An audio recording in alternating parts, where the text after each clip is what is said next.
This session is brought to you by Koyos, where they say we help libraries show up first in Google results. Librarians often struggle to spread the word about their premium databases, public events, or even their essential services. Koyos is on a mission to ensure that libraries are discoverable on the web, through search, and on social. Connect with Koyos to learn more about how your library or friends group can successfully apply for and implement a Google Ads grant. Visit koyos.co for more information.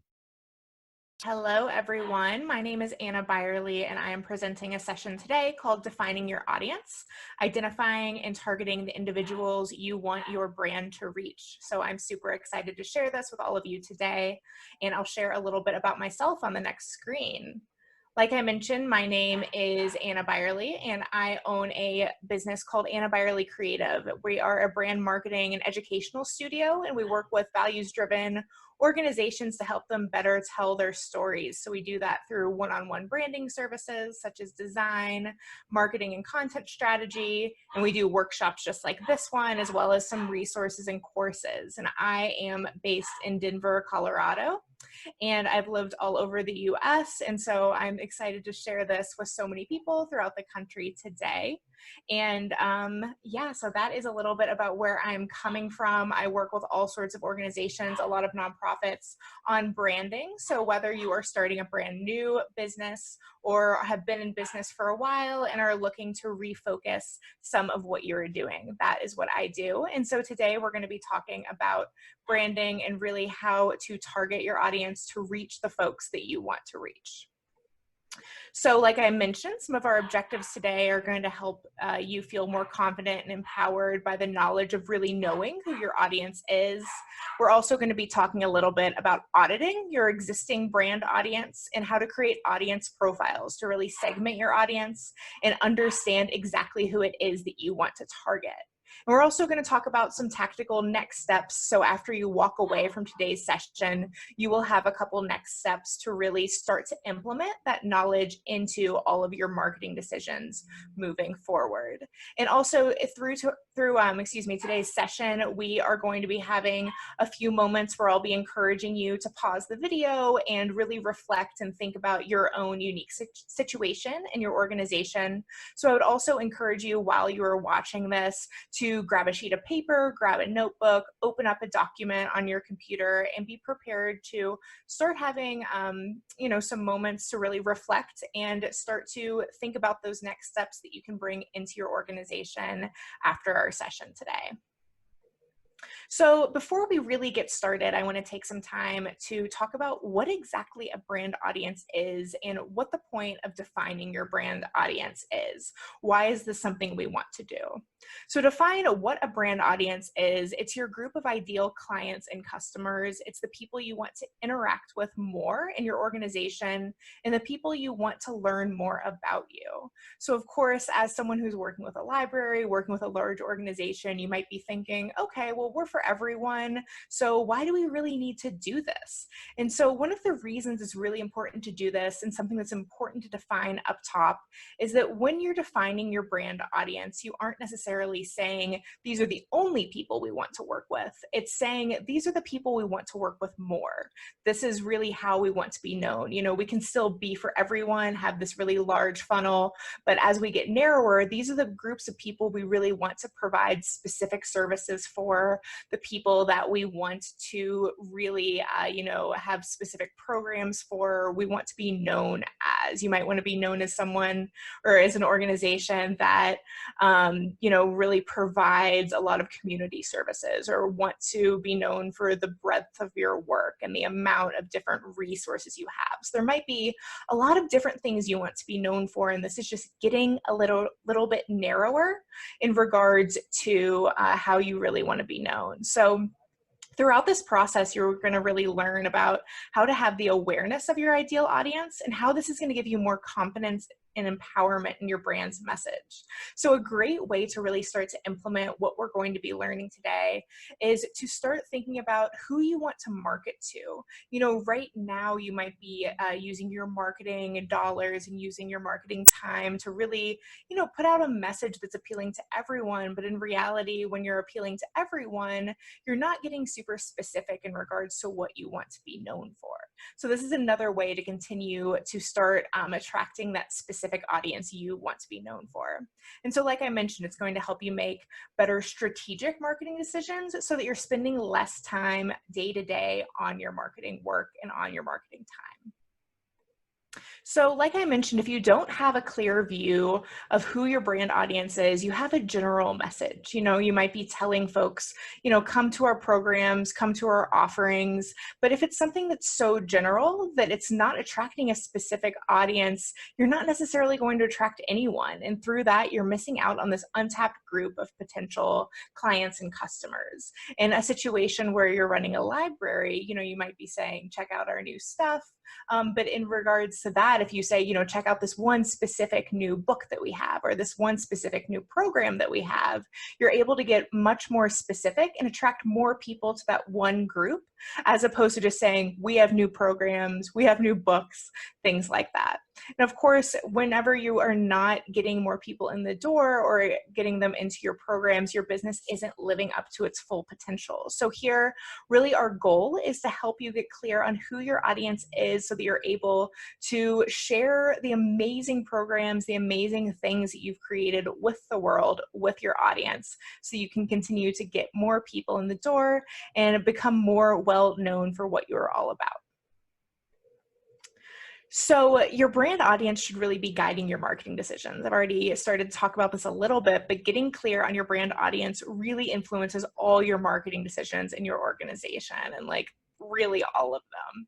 It's going to help you decide the services that you offer, so those programs that you're creating, the things you want to be known for, your core values that are coming across with your audience, your mission statement, and more.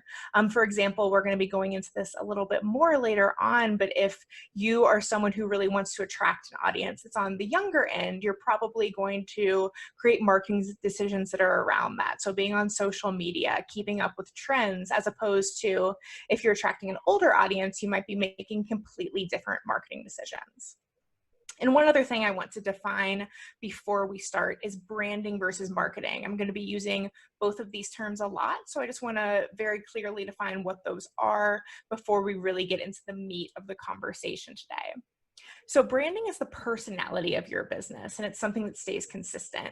I like to use the example here of branding being the personality, just like a person's personality is. So, you know, you might be known as someone who's very funny or very serious, or someone who is very casual versus someone who's a little more uptight and formal, and your business is the same way.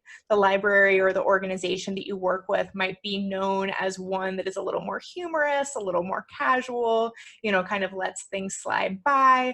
Or you might be one that, you know, an organization that you walk into the building and it feels very formal and very prestigious, or very, you know, up in the upper echelon of rankings. And so that's something to think about too. What your brand is really what the personality of your organization is. Whereas marketing is really how you promote and communicate that brand, and it can change more often than your brand. So let's take that example of if your organization is very casual, very informal, very unstuffy, the way that you promote that casual brand is going to be through different marketing channels. So for example, if you're very casual, something like social media, Instagram stories, you know, TikTok, things that are not necessarily super long lasting, they're trendy, but they get people's attention, you know, for that period of time, and that fits really well. Whereas if you're a more formal organization, it probably doesn't make a lot of sense for you to be spending a lot of time on things like social media, or things that are a little more trendy in nature.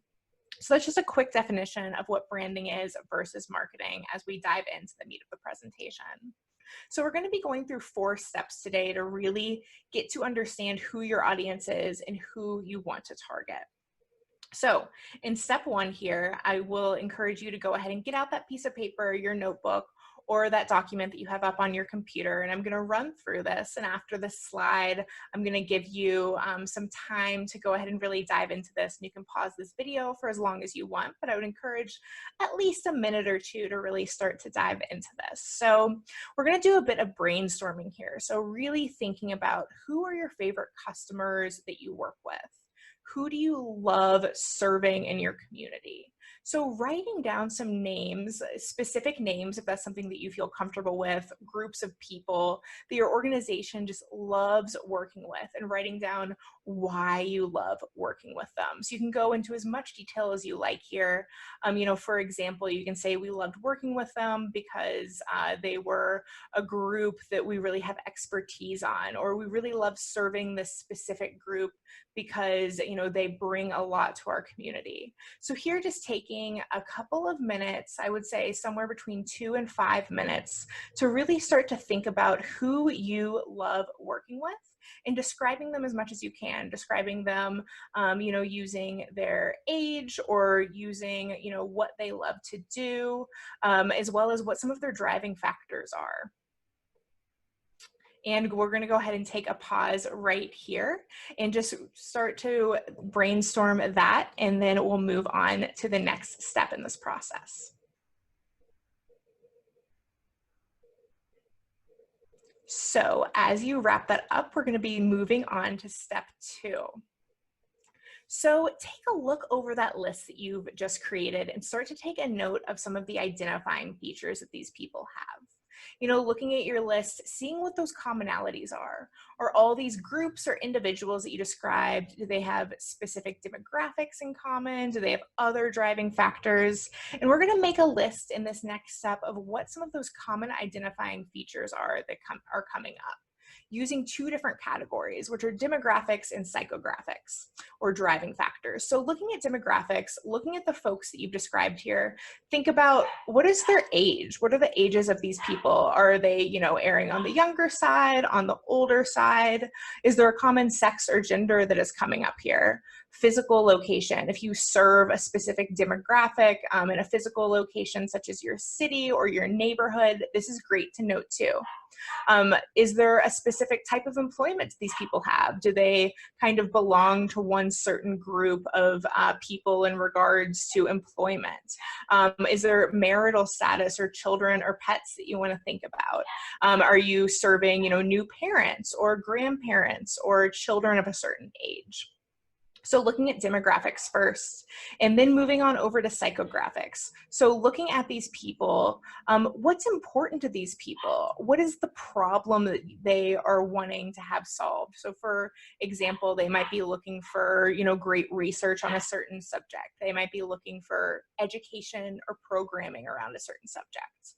Do they hold a certain group of values? Is there something they really value about working with you specifically? Are you bringing a lot of problem solving to them? Are you bringing customer service? Are you bringing a specific space for them to gather in? Like I mentioned, is there a problem or an issue? Are you specialized in a certain group of, education, and you are the only place they can go to really understand a certain topic? Or are there any other common threads that are kind of woven throughout this audience? Do they belong to a certain group? Are they, a certain type of person? Or do they value certain things? So keeping these things in mind and going back to your list, and again, just taking a couple of minutes, as much time as you need, to really write out, what are the common demographics that are coming up for you, and what are the common psychographics or driving factors? So going ahead and pausing this video now and going through and making this list.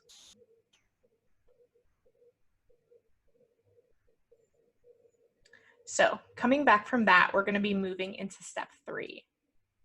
And here's where we're really going to be creating those audience profiles. So as you look over these lists that you've created thus far, you probably have a good idea of some commonalities amongst your favorite customers and clients that you work with, both demographically and in their driving factors. So next, we're going to put together this information into an audience profile, which keeps all of this identifying information in one place and also humanizes your audience. And you're going to really be able to visualize exactly who you are marketing to by going through and creating this audience profile. This is a little bit of reverse engineering, as I like to call it, because we're starting out this exercise by looking at specific people or specific groups of people that you really love working with, picking out some of the things that you really love about them and what those common factors are. And now we are going to create kind of a false persona of one person that kind of combines all of these things together to really see who exactly you're marketing to.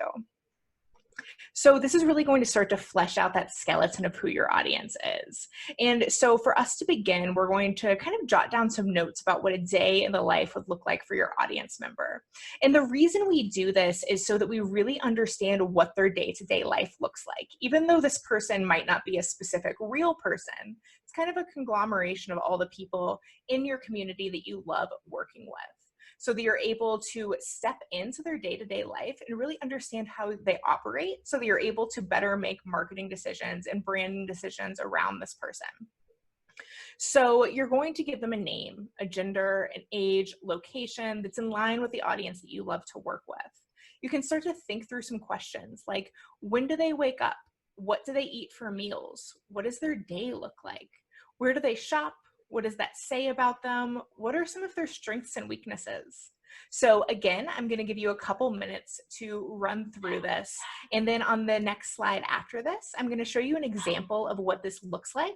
And then we'll take another pause so that you can sort of start to clean up that information and start to really flesh it out into a real audience profile that you can use in your day-to-day life to guide those marketing and brand decisions. So again, pausing here, answering these questions in regards to when do they wake up, what do they eat for meals, and any other things you want to note about how you feel their day-to-day life would look. So pausing for a few minutes here, as long as it takes for you to start to flesh this out.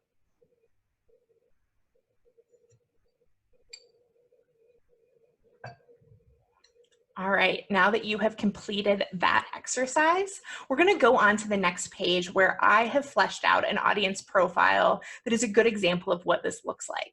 So I tried to step into the librarian's shoes for this and think about the fact that this library loves hosting programs for young parents with young kids. They also offer a daycare service for working parents who want to use the library services, the internet, one of their desks for a few hours to get some of their work done.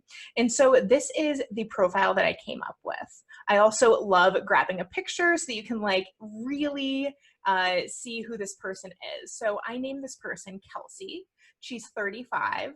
She lives in Los Angeles, California, which is where this, fictional library that I made up is. She's married and she has 2 young children that are 4 and 6. She's a marketing professional, so she previously worked full-time at an agency, and she decided to go freelance and create her own business so that she had the flexibility to raise her kids and can, really be at home with them while still taking on other opportunities for work. And that's really what she wants to do. And so I created this day in her life. So this is kind of the next phase. So I kind of wrote out first, what does she eat for breakfast? What does she do? What does that routine look like? And I created it into a little paragraph that really humanizes who she is. So she's running a business. She's a primary caretaker for her kids. Her life is super busy. So in the morning, she sneaks in a quick walk before her kids wake up. Her partner helps get them up. She makes them breakfast from a local farmer's market, which means that she really is someone who loves embracing the local atmosphere and really is obsessed with her community and wants to support her community. So there's something else about her as well. So after breakfast, she'll take a walk, do a bike ride, play outside. She loves the outdoors. does a little reading or craft time and lunch. And at nap time, she squeezes in an hour or two of work. And then her mom is a teacher. So in the summer, she comes over and watches the kids. But she knows she can't depend on her mom once her mom goes back to school. So she's figuring out what to do with her kids once her mom is back in school. So that is kind of what her problem is, that she needs help being solved. She's trying to figure out how to find affordable daycare while, not breaking the bank. And also she wants to continue to do work. It's an income her family depends on, and is also what she really loves doing. So there's a little bit more about her family life, and it shows what she values. So she values integrity, honesty, creativity, innovation, and she also has a specific problem that she is looking to get solved here. So I want you to again pause this video, using this profile as inspiration.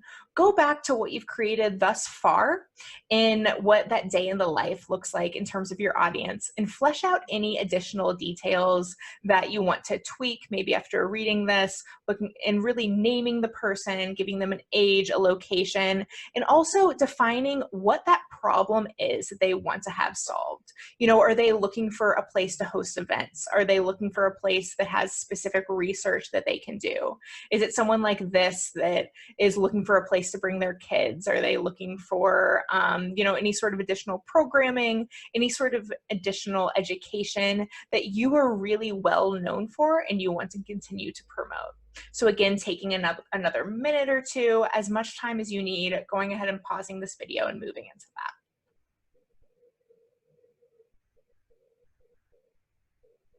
All right, now that you have wrapped that up and you feel like you have a solid audience profile, we are going to go ahead and move on to the next step here and really wrap things up. So now that you have a good idea of who that audience is, you need to start thinking about how to market to that audience. So first, we're really going to evaluate where you are now. So starting to think about that audience profile, think about where is your audience likely to come across your message? And is this lining up with your existing marketing efforts? So first here, really thinking about where you market right now. So, are you on social media? Are you sending out email newsletters? Are you at community events? What are the things that you are spending both time on and money on? So you might be taking out advertisements. You might have, a physical ad in your local newspaper, or digital ads on Facebook and on other places on the internet. So thinking about where you're spending that money, and also time, such as posting to social media, going to community events, creating content. If you have a blog, if you send out anything else like that, such as in email newsletters. So taking a little bit of time here to, again, think about where is your audience coming across your messages? Where are you spending that time and money right now? And after you create that list, looking at your list and starting to think about, okay, is this really lining up with who my audience is now? And is this someplace that my current audience is going to find my existing marketing efforts? So we're just going to take, for example, here, my example of Kelsey. So she's somebody who's super busy. She's very on the go. She really values her times with her kids and her family. And she also really values her time that she's spending with her work as well. So she's not necessarily someone who's going to be reading through a lot of email newsletters.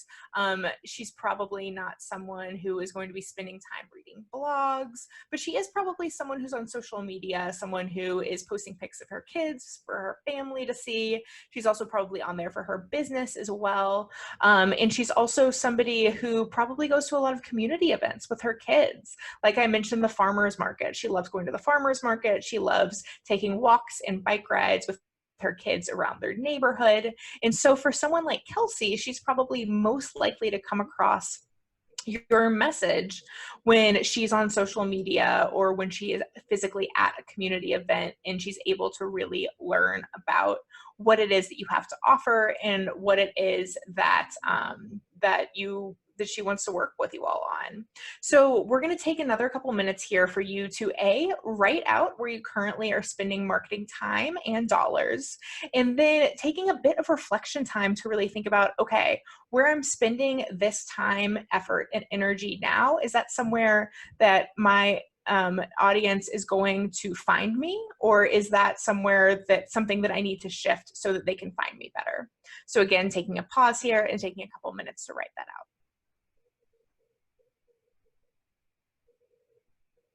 Okay, so moving on, now that you've taken some time to really think about where you are presently and if you need to shift that moving forward, we are just going to go ahead and wrap this up with a few next steps and thoughts as we move forward. So like I mentioned up at the beginning, the reason we're doing this is to really help define and humanize your brand audience.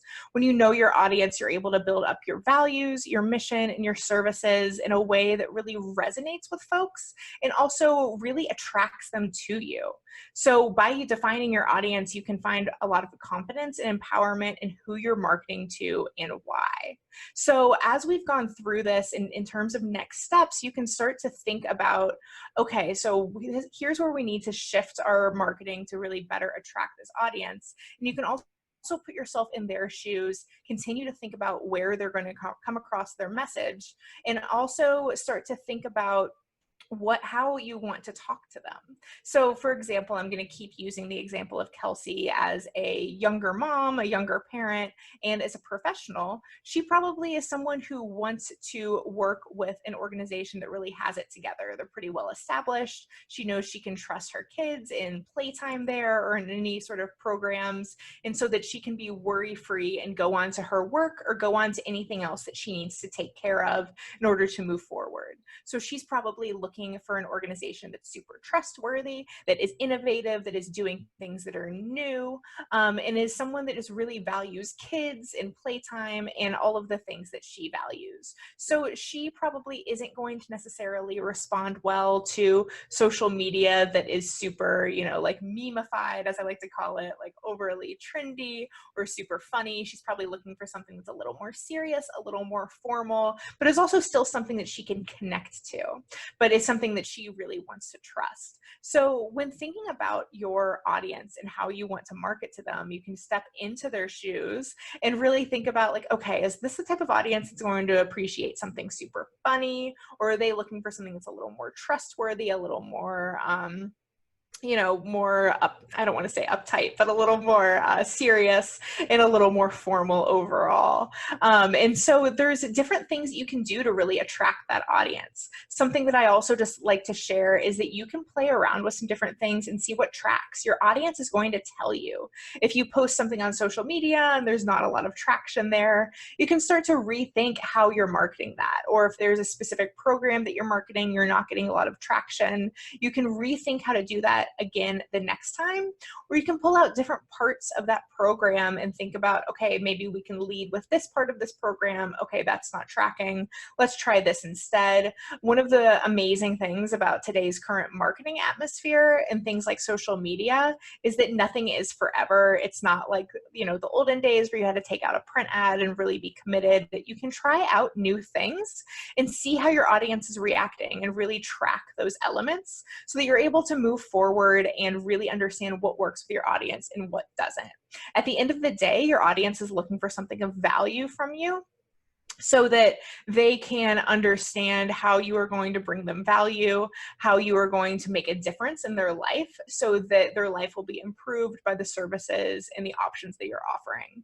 And so audience definition can really niche and define your marketing. So you might be spending more time on that strategy at the beginning of things, but at the end of the day, you are not spending as much time on the day-to-day. You really understand how to talk to your audience. You understand who you're talking to, so that you can also pass off that work to someone else. You can train someone else in your organization on how to do this, so that you're able to continue to learn and grow.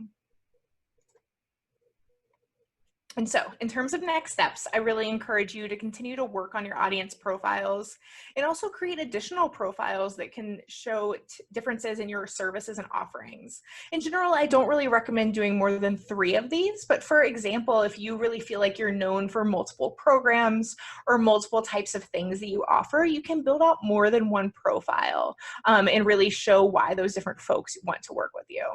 Also, my website is annabeyerlecreative.com. I have several different free and paid downloaded resources on my website.